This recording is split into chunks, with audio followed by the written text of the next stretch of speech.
আজকের ভিডিও জামাত ইসলামের বন্ধুদের হয়তো ভালো লাগবে না, কিন্তু এটা হইতেছে কুইনাইনের মতো, বুঝিছাও? ডাক্তার মানুষ তো, তাই তিতা ওষুধ দিতে হয় মাঝে মাঝে।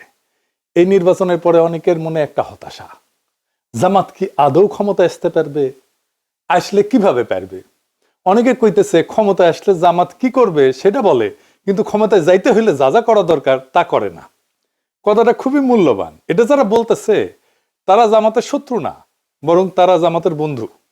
জামাত এনসিপি জোটের মধ্যে বড় ভাই যেহেতু জামাত, তাই তাদেরকেই বলি এটা, এনসিপি নিজেদেরকেও শিখতে হবে, তরুণদের দল আস্তে আস্তে শিখবে, কিন্তু মূল দায়িত্বটা জামাতের।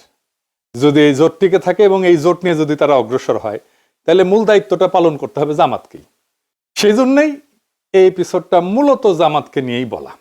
এই কারণেই এই জোটের মধ্যে মূল শক্তি এবং প্রধান শক্তি জামাতের জন্য এই জানাটা, এই পর্যালোচনাটা জরুরি। জামাত যদি আওয়ামী লীগ বিএনপির মতো দল হইতো তাহলে এত কিছু দরকার ছিল না।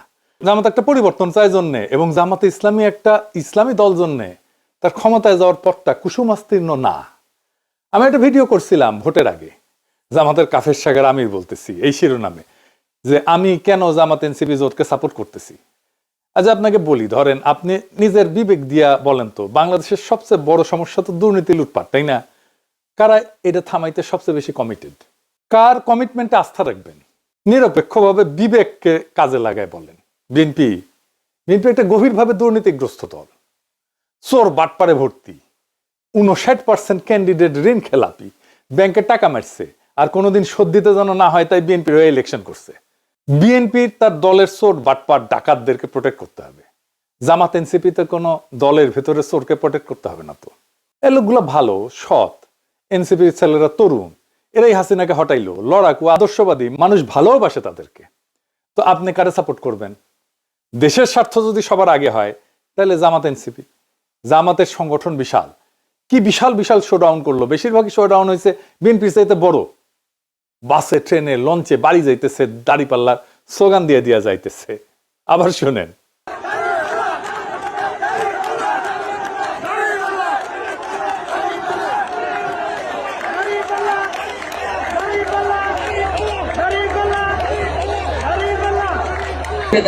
অবশ্যই দাঁড়িপাল্লা। ইয়েস, কসবা। হ্যাঁ, এবারে পরিবেশ কেমন মনে হয়? নির্বাচনের পরিবেশ অনেক ভালো।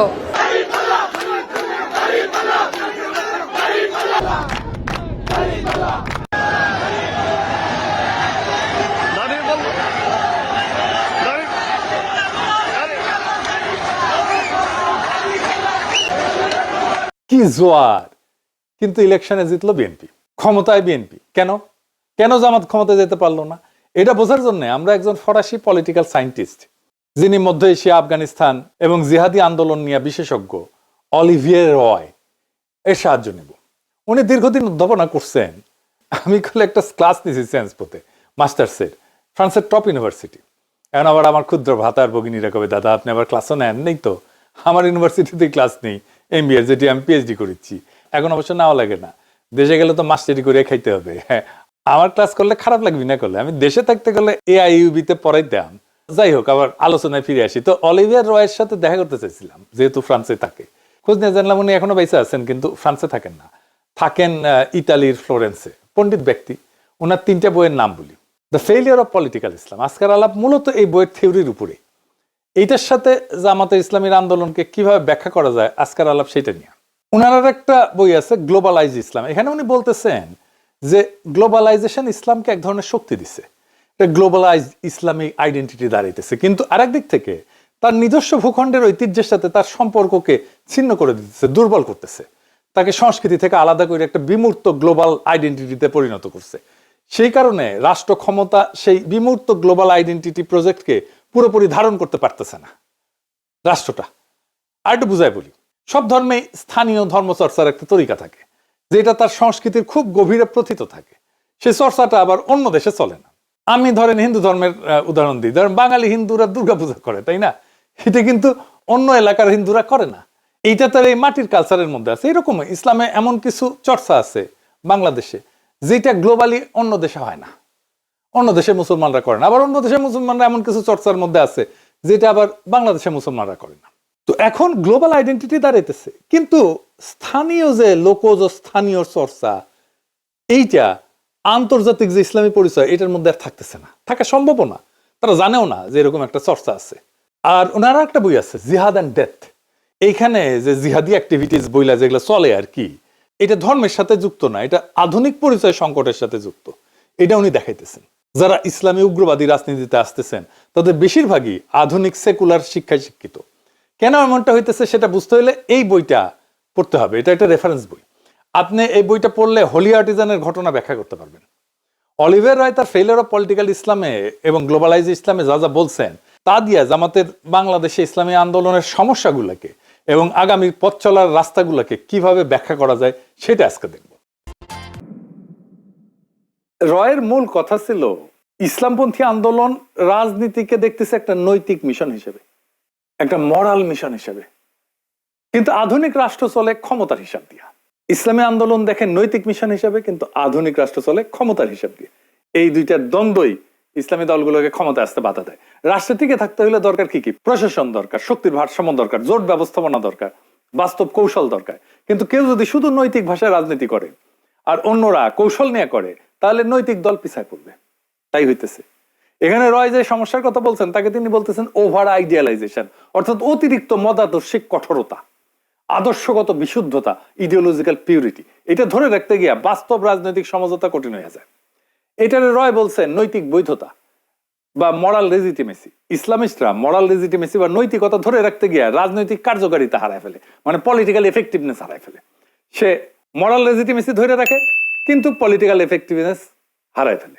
রয় এইটা বলেননি যে নৈতিকতা বেশি ছিল জন্য হারিছে, তা বলেননি, কিন্তু বলছেন তাদের বিপ্লবী যে নৈতিক কল্পনা সেটা আধুনিক রাষ্ট্রের যে প্রশাসনিক বাস্তবতা এটার সাথে খাপ খায় না। অর্থাৎ সমস্যাটা নৈতিকতার না, বরং নৈতিক প্রকল্প বনাম রাষ্ট্র ক্ষমতার বাস্তব লজিকের সংঘর্ষ।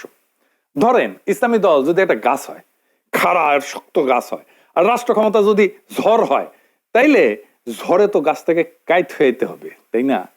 কাইট হইতে না পারলে তো গাছটা ভেঙে যাবে। আর একটা বিষয় এটা দেখাই দিই, আমি এটা আগে বলছিলাম আমার আগের এপিসোডে, রাষ্ট্র তো আসলে একটা প্রতিষ্ঠান, তাই না? কিন্তু আসলে কেমন ধরনের প্রতিষ্ঠান এটার গুরুত্ব আছে। বিষয়টা এখানে একসাথে মিলায় বুঝলে বিষয়টা আরো পরিষ্কার হবে। তো রাষ্ট্র আসলে কেমন ধরনের প্রতিষ্ঠান?